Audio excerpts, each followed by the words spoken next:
Good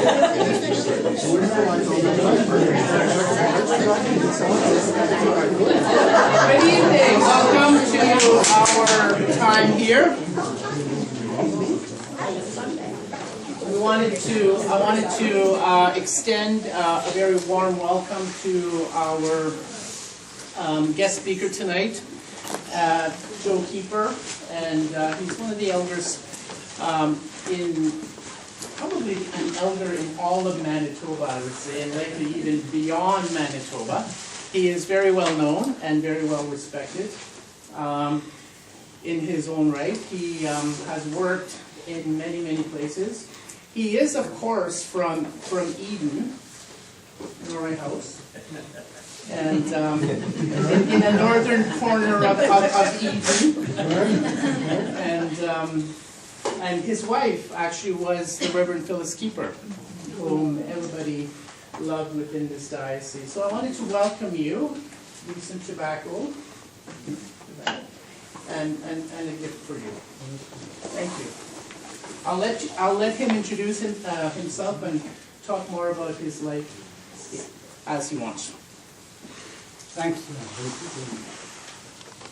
Greetings to everyone here. Glad to be able to speak to such an auspicious looking group. Now, I brought my two daughters with me, to keep me honest, and Joe. When I was asked to speak with Vincent about my experience at the residential school, I said, well, I'll be talking I'll be speaking a lot more about my experiences than just at the residential school, relating to residential school.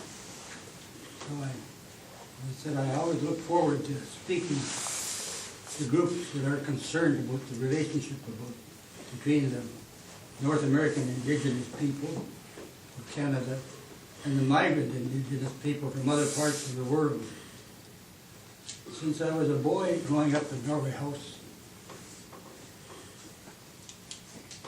and today as an aged person living in Winnipeg, I've been fascinated by the efforts of governments and the dominant society to call us what they think we should be called.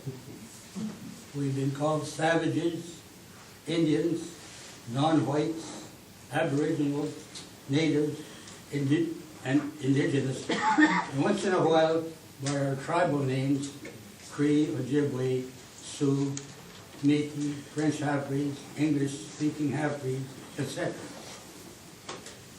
In the Canadian Constitution of 1982, we are classified as Indians, Inuit, and Métis under the cover term Aborigine. The Truth and Reconciliation Commission has focused the general public, the dominant society, upon the impacts of the residential schools, and particularly the role of the churches in the residential school system. Without a doubt, the residential school system was a flawed system that had disastrous effects upon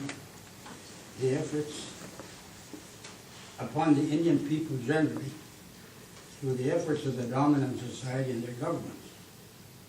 The Indian children, even in the best of the residential schools, were subjected to treatment that had as its basis a racist belief that had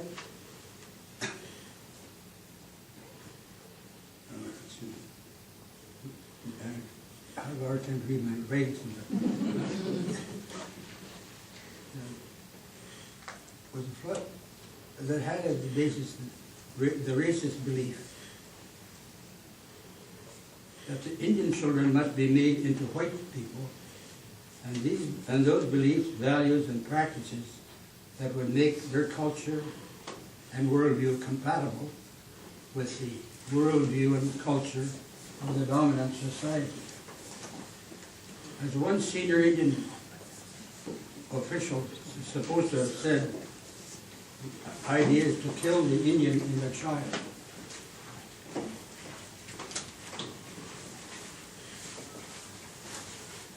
And I believe that in many ways, more or less, that belief continues to this day in some places. A friend of mine, a guy I worked for, when I first started working for the government many years ago, was attending a meeting with a lot of other people, and they were talking about, you know, the plight of Indian children and the relationship between the Indian people and the rest of society. And he, one of the members of that particular group, who had lived with, was a white person who had lived with Indian people all his life, spoke their language fluently. He said, you know, well, you know, what I think, he said, we should get the Indian kids into these residential schools as soon as possible, as soon as they're 6, and then not let them go back to the reserves at all. We've got to get that out of them. And this friend of mine and I said, well, why don't we wait? Why wait till they're 6 years old? He said, why not get them when they were born? You know, that was solve the problem. But that's what, you know, this whole idea of Indian people having to learn to become white people was dominant in the thinking of the dominant society at that time. And now, I want to read here something that was written by a leader of the church back in 1942. And he was talking about northern missionaries. I won't read the whole thing, but I'll just read what he had to say. He says, our literature describing the work which turned roving nomad tribes, ignorant, illiterate, dirty and disease-ridden, into intelligent Christian communities is very meager. The great gifts of written language, of vocational education, of training in personal hygiene and public health, and the emergence of Indian leadership in a few generations makes a thrilling and emergent and encouraging record. You know, that was written 50 years ago. So, I don't know, a lot of that type of expression, like verbal expression, is gone. But I think a fair amount of that type of thinking still exists. And in the Truth and Reconciliation Commission, we need to talk about things like this. The first thing is that we must have this truth before we can have reconciliation. And it must go beyond having survivors, as they're called, from residential schools telling their stories. It's an important part of learning, but it must go beyond that. The truth about how all this came about, and what is the truth about the relationship between white and Aboriginal people today needs to be carefully examined. You know, the law impacting Indian people today began a long time ago and was developed not by the Aboriginal people, but by the white explorer nations back in the 15th and the 16th centuries. The doctrine of discovery is the basis of all law impacting Indian people today. This idea of the sovereign ownership of the land belongs to the people who discovered it, the white people that discovered it. And Indian people only had what was called in the law usufructuary rights. Usufructuary rights, at the slip of the tongue. Anyway,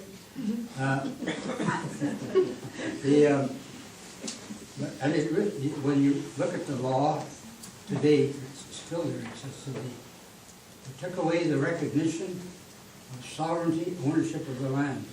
It became the basis of the proclamations, treaties, agreements, statute law, and case law affecting Indian people to this very day.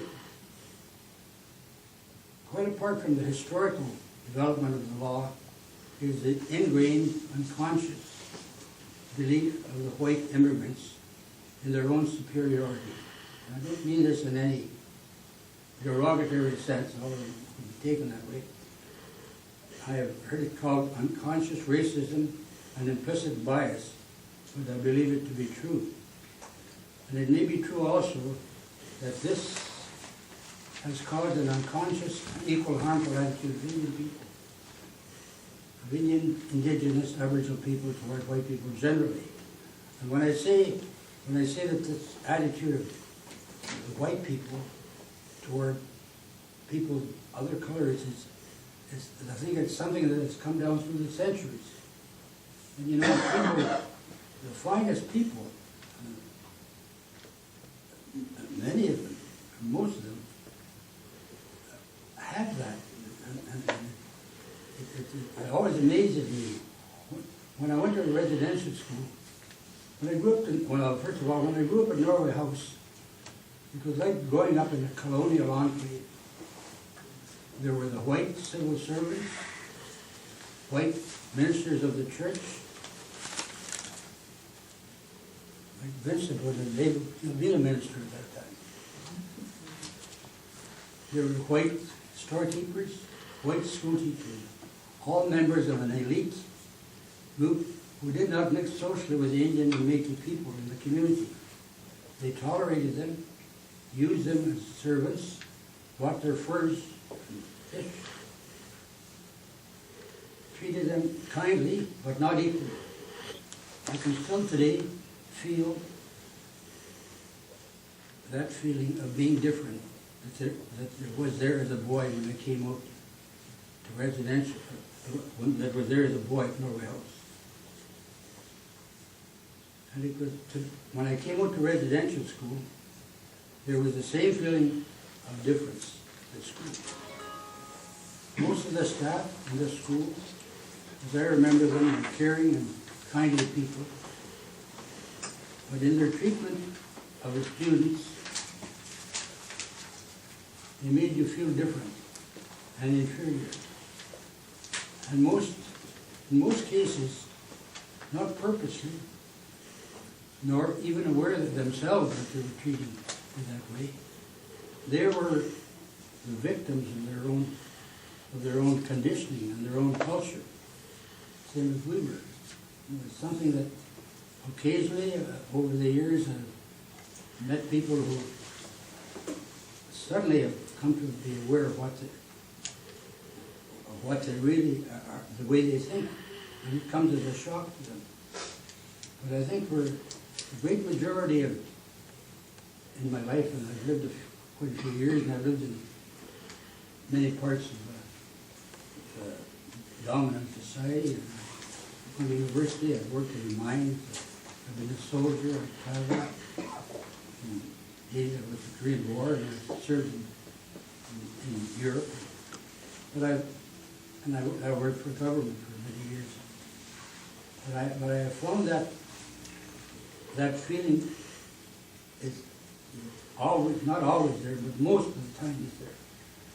And I think that's one of the biggest problems that the white race has in working with other people.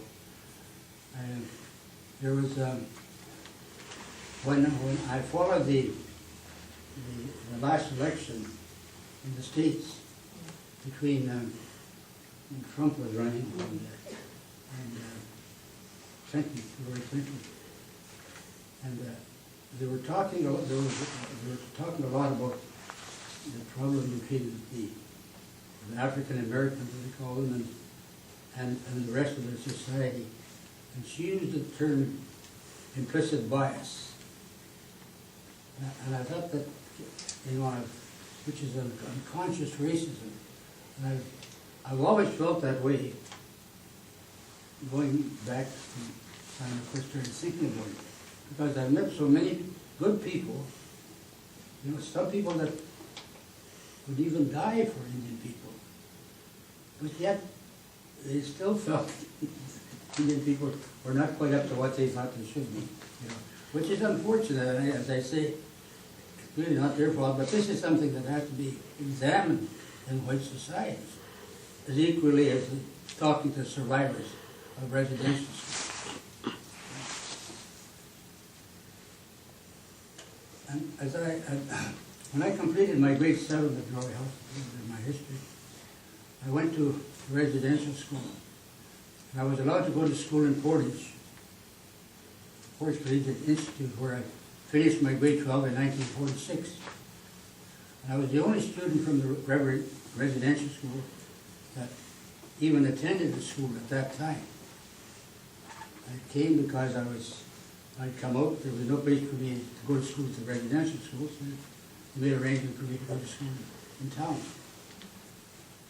And the residential school at that time was a self-sustaining residential farm school.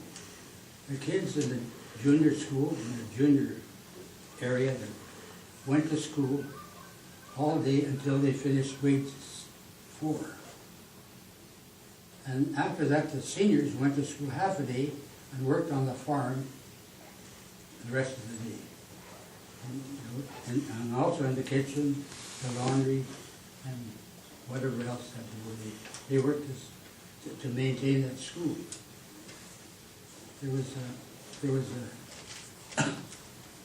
I was lucky to go to school in town to have got that education. But I used to have to get up before 6, do chores to school, and then have breakfast at 7 o'clock when everybody else ate breakfast. And then I walked to school, and after school I'd come back and I'd do the chores then, but it didn't bother me. I learned how to milk cows and groom horses and feed pigs and chickens, and et cetera, so it was useful in many ways. But, when I think back of the friends I had at school, all the rest of the kids, none of them ever seemed to resent me, that I was over there going to school. They treated me as a friend, and, but I was a friend of theirs. As a matter of fact, I used to play hockey and football, and I was a fair athlete in track and field, and they were proud of that. Anyway, but that was the system at that time. But while I was at that school, I do not recall any physical or sexual abuse from the staff that I knew of, anyway, to the students, although there was a strict regimen enforced. And the school was near to town, there was a Portage Prairie, and the parents some of the parents from Long Plains that used to visit their children on the weekend. And I think that this had something to do with how the children were treated. There was the eyes of the public on it. My wife, Phyllis, went to school at Pelican School Lookout, which is isolated, and some of the treatment there was terrible.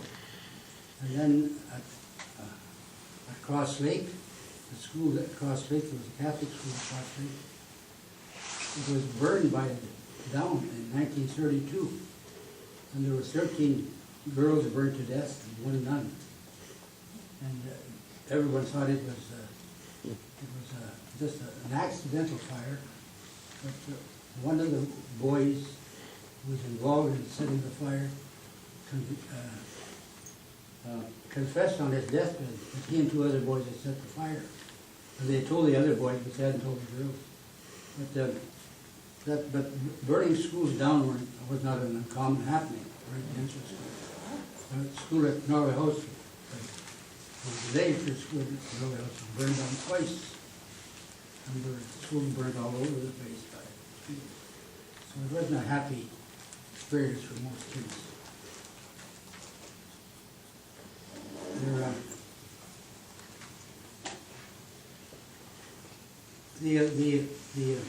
The school was run as a farm, as I said, but the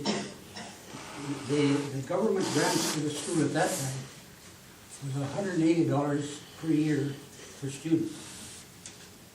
So out of that, they had to maintain the school, they had to pay the teachers. Well, in the years that I was at that school, the first year I was there, in the senior room, there was a qualified teacher. And all the rest of that time, there was never any qualified teachers, but they couldn't afford to pay them. All the teachers weren't paid that much at that time either. The staff at the school was, there was a farm instructor, an assistant farm instructor, and then there was a matron, a nurse, a laundress, and there were five, a sewing room teacher, that's right. And that was the staff. There was very little, there was no recreation instructors or anything. Although the first year I was at that school, they had a very good hockey team that were able to play against the best kids in the school, in the youth leagues at that time. But after that, there wasn't. During the summer, the kids they would keep usually 3 or 4 kids back to work the farm.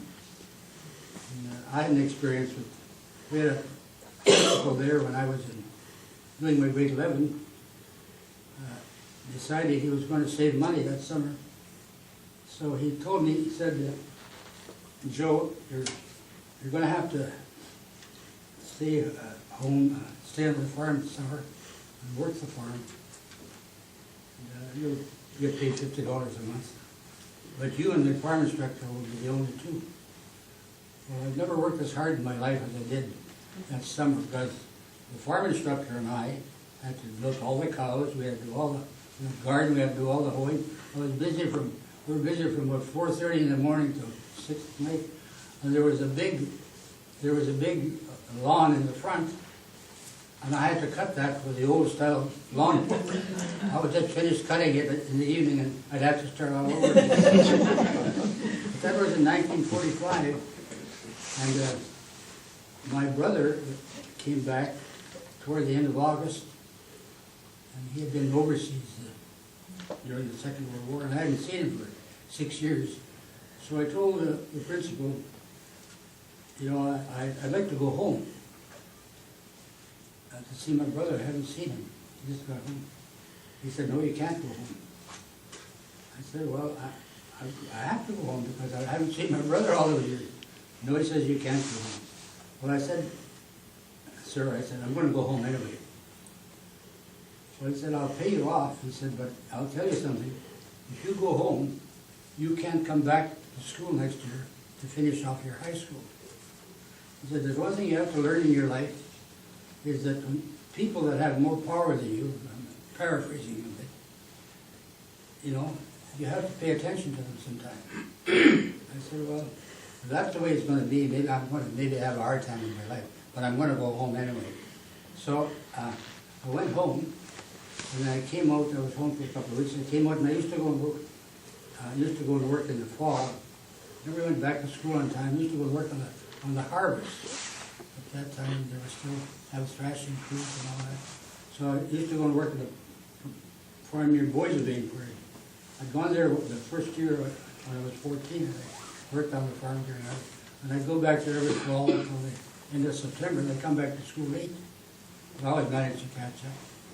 Anyway, I went back, and then I couldn't figure out what I should do, so I was talking to one of the staff members, who's a pretty nice person. I said, well, why don't you come back to school anyway? You get a job in town and go to school. I'm sure they'll let you back in that region.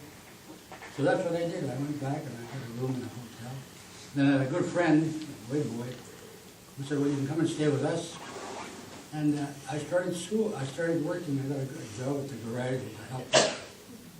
And not very long after that, I guess people started to notice that I wasn't at the residential school anymore.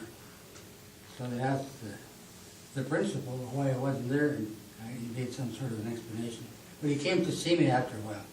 He said, you know, Joe, we had a misunderstanding there last week. I get caught sometimes. He said, you can come back to school if you want to. So I said, well, I don't know whether I want or not. And I did go back to school. But that was my first real experience of negotiation.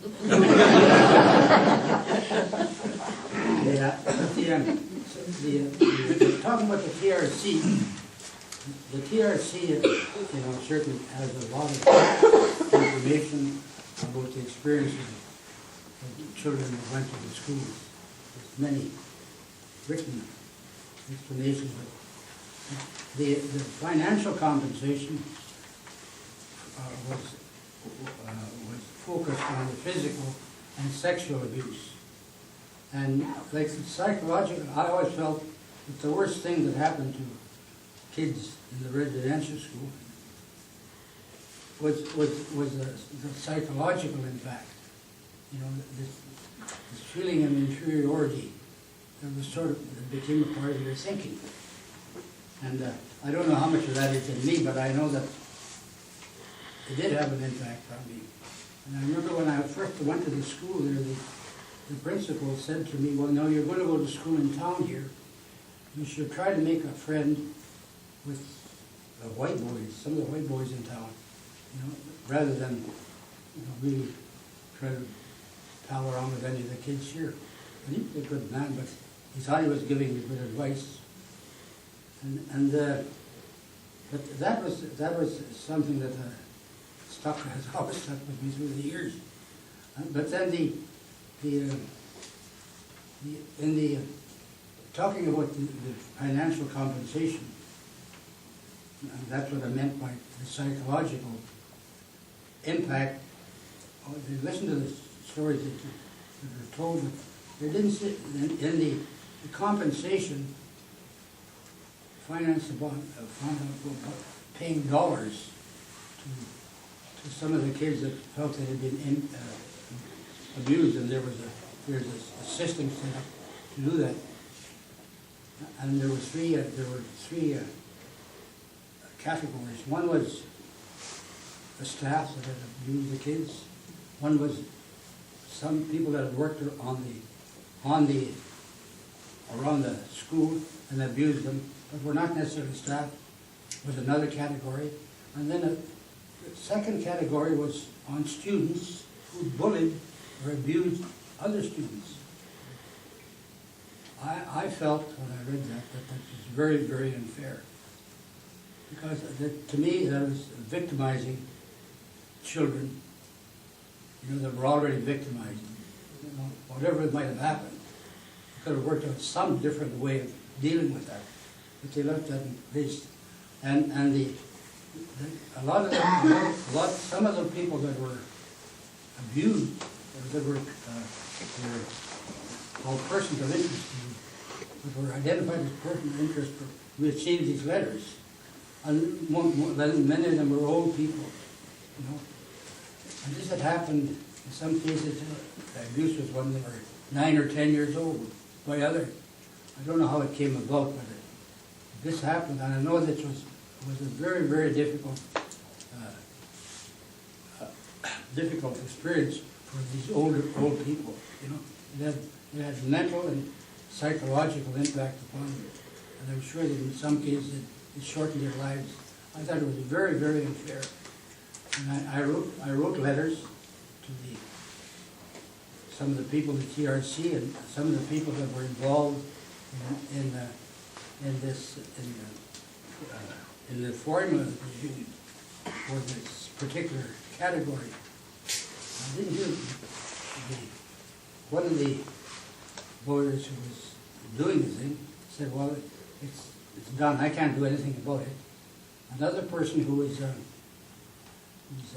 involved in advising people on this, he said, you're right. He said, we made a very huge mistake when we did that. And I don't think it was ever rectified, but I know that it did have a very, very hard impact. There was a severe impact on a lot of the older people.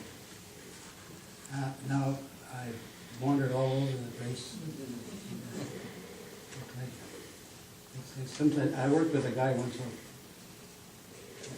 on a committee, and we used to tell stories, and I was always telling stories about some of the things I'd done. And I told a story about, I said, when I was working as a surveyor in the north, I used to live in Diamond Drill Camp, and in this one Diamond Drill Camp, there was a little man called Bobby Brown. He was an old Englishman. And he was very different from most camp cooks. He wasn't, all camp cooks are very surly guys. But this guy was a very friendly fellow. And he would tell us stories, you know, what places he'd been, things he had done. And we used to laugh at him afterwards, and he'd say, well, you know, with Bobby Brown, did all the things that he said he'd done, he must be at least 200 years old. So I told the story to this the guy who chaired the group that I was in, and he thought that was pretty funny. But after that, every time I started to tell a story, he'd say, you know how old Joe is? Anyway, I'm finished. Needless to say, but I'll answer any questions if I can.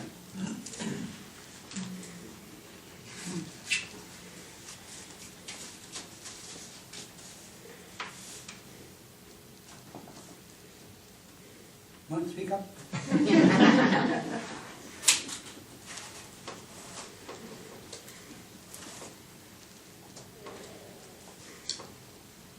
I was thinking about what you said about the implicit bias. Pardon? The implicit bias, the implicit Yes, racism. And my brother is a mechanical engineer, and he worked for a firm where he had to work with some people from Dundee, Scotland, and some people from Japan. And before they were to work on this project, they were told they had to take cultural awareness training. And he said, engineers generally don't believe in culture. It's numbers, right? And measurements, and you don't, like, it's the same what's with the culture. So they told us this story to convince us that we needed to take the training. And the story was, imagine a person from Finland and a person from England and a person from Italy. They're all going to work on the same project. Said now, people from Italy are comfortable talking all at the same time. And they can all talk like back and forth, and they carry on the conversations, and it all works fine if you're Italian and you grew up that way. The people from England generally wait till someone's finished talking before they start. And people from Finland like to stop and think after somebody says something before they reply. And he said, so if you had these three fellows working together, the Italian would think the Englishman was kind of slow, and the Finn was just stupid. The Englishman would think the Italian was a bit shallow, and the Finn was a bit slow. And the Finn would think the Englishman was kind of shallow, and the Italian was just liberty. He said, so you need to understand how other cultures work. But so when he told me that story, I had never really thought about exactly those things that I just take for granted. Of course you wait till someone's finished talking before you start, unless you know, that's something really important. And Barbara Shumsky said to me, I think the Cree are probably more like the Finns. Oh, now that explains. But yeah, it's so thinking about so obviously engineers are getting some training in this kind of thing, but the rest of us don't even know what we're doing, you know. And I mean that's one piece. I mean the other piece of thinking we're better than the rest of them. But yeah, I kind of think that was that story too. You think you're better than the Finn who's slow and the Italian who's too fast, but because the way we do it is the right way. That's what my mother taught me. So, yeah, it's a really difficult thing to deal with as a whole country. Well, it's something that I think that maybe all of us feel we're better than other people. It's, it's a creed. We used to call in our house, white man come up there, they call him Munias. Munias. Up there it meant Munias, means white man. Some dialect, but up there a greenhorn. Munias is a greenhorn, because he didn't know how to paddle a canoe properly. One of the stories I heard when I worked in community development, when I first started working for government, and one of the stories they used was these two monkeys sitting in a tree where there was a bad flood, and they saw these fish swimming by, and they felt sorry for them, and wanted to save them. So reached down and picked them out of the flood. And I think, sometimes I think like, when the white missionaries first came, trying to save the Indian people, and then I thought, well, and then down in the States, they had they were like ethnic cleansing, they were going to wipe out all the Indians. And I sometimes thought, well, both sides seem to have achieved the same end in many ways. Yeah. Because that's one of the things, one of the most difficult things, I think, that seem to be ingrained in Indian people, in my experience, right? Many of the old people, is I remember my father was a carpenter, and he was working at a particular job. He was sort of the foreman or project support supervisor, and he was telling one of the guys what to do, and this guy said, he quit. He was another Indian. He said, no Indian's ever going to tell me what to do. It's okay for the white man to do it.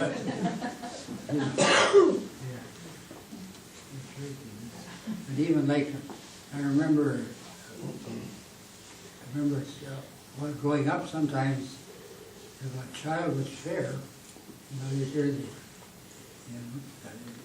he'd say, well, this is it's white, because sometimes it was a good thing, There was step, that means blue-eyed, That was a good thing, So that was, the feeling had changed, but that was something that was, was sort of ingrained almost into people, And I remember even a few years ago, working in a particular community, and one of the old guys, who I knew quite well, was talking, and he said the same thing, we can't do these things, we need to do it for it.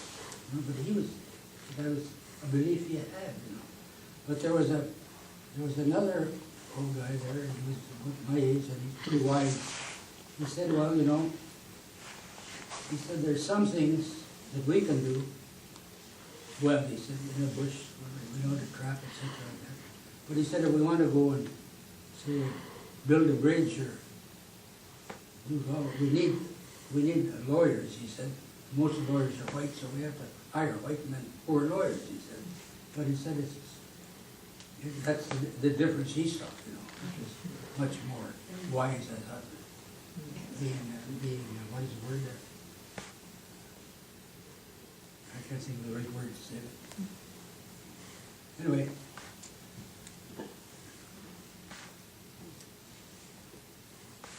I think the cultural misunderstanding is very ingrained, right? Yeah. Like I worked as a dentist, and I would go to a lot of the reserves and do dentistry, and there'd be a river, and there'd be Métis on one side and the Aborigines on the other side. And we were supposed to do the Métis because we were a provincial program, right? Yeah. And we would say, well, we're not going into a community and doing half the kids. So we would do all of the kids, and let the provincial government and the federal government fight over the funding, right? Because we didn't particularly care. And we were definitely not supposed to do adults. But once in a while, an adult would come in with a really bad problem, so we wouldn't terminate it, right?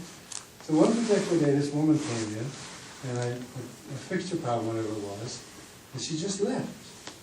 She never said thank you, she never acknowledged the fact that I'd done it. And I was telling this to a friend who understood the culture a little more than I did, and he said, did she stop at the door and look at you? And I said, I distinctly remember that she got to the door, she stopped, she looked you directly in the eyes, and she left. And he said, in that group, that's how they say thank you.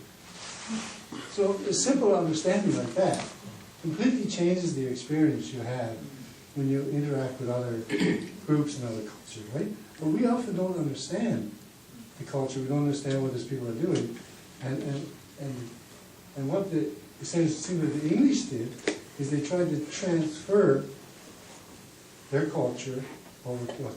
I mean, the English schools in the 40s and 50s were just like the Aboriginal schools here. They beat the kids. And I don't know if you ever saw the story about Prince Charles. And Prince Charles hated going to residential schools. And so it's really... But they didn't teach them that to be, that way is to be inferior. They taught them that to be part of the great British race. And that's what they were trying to do to you guys, right? That's the way they had to. So, you know, the difference, I've thought about that, the difference is how you are treated.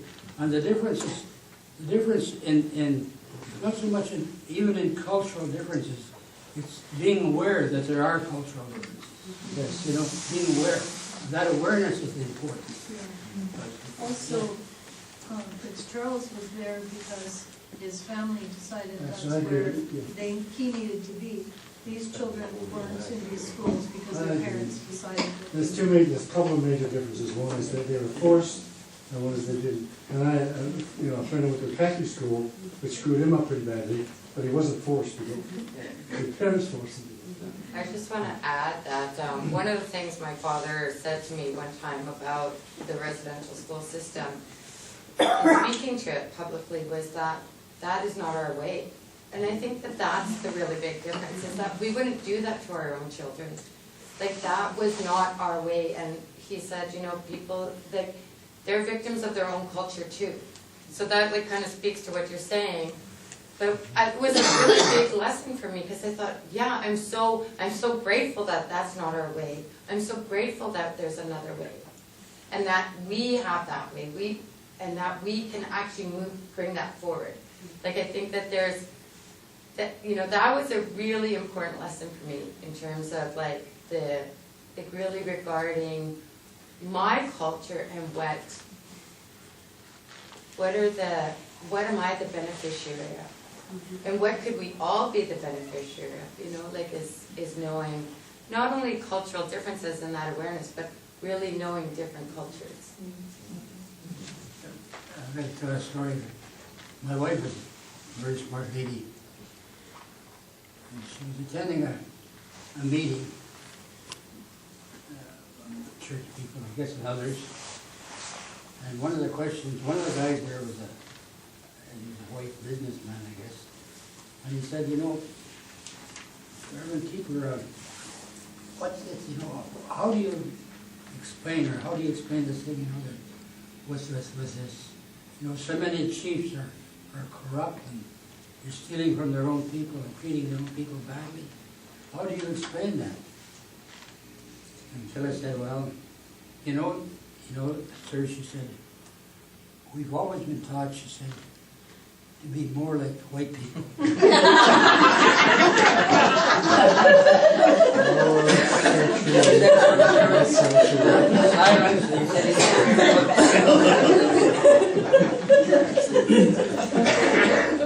As if white people don't do that, right? Yeah, exactly. Just a couple of things. One is with respect to the British public school system and residential schools. I credit this to Mark MacDonald, but I don't know if it was Mark that once told me that one of the difference was British school systems, public school systems, was about beating a culture into a child, and residential schools were about beating a culture out of a child. Huge difference. There's some wisdom in that. The second thing is just an observation. A few years ago now, I was involved with, we call them ADRs, alternate dispute resolution, And this has to do with what you were discussing about the three ways in which people's stories were valued monetarily at the end of it. And there's Anglicans and non-Catholics were invited into those conversations should people wish. I think there's other people in the room who are part of the ADR process, I'm sure. And for some reason that I'm unaware of, I would invariably end up at Dorfman Sweatman, which is at Main and Portage downtown, and it is the epitome of white money in the city, in my opinion. It's a huge tower, and I would be up, I think, on the 18th floor, listening to an Indigenous person tell horrific stories about what had happened to them. I can't even imagine the courage it took to get into the elevator, to get up into that building. That would have been, I wouldn't have been able to do it. It was amazing to listen to the pain.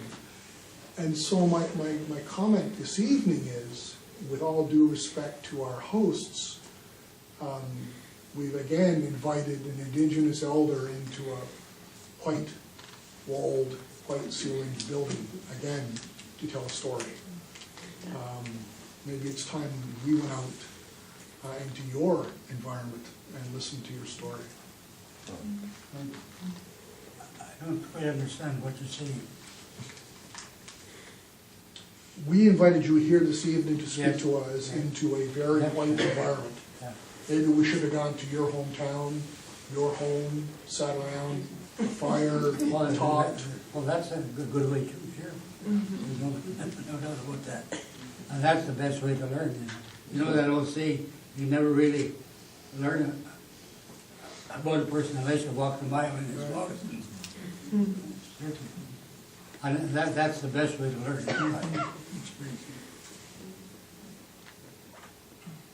And except that you need to learn, as long as you can learn and continue to learn. I remember one guy, when I first worked in community development, this fellow said he was talking maybe about this guy that lived amongst Indians for 40 years and could speak their language. He said, you know, some people can live for 40 years and they'll learn more each year, he said. Some people go there for 40 years, they learn so much in 1 year, and then they never learn any more. They keep learning it. So, I'm going to suggest we take a break now. The conversation is only just getting started, so Joe, will you be willing to come back after the break and keep the conversation going? Thank you. All right. Those are your coffee.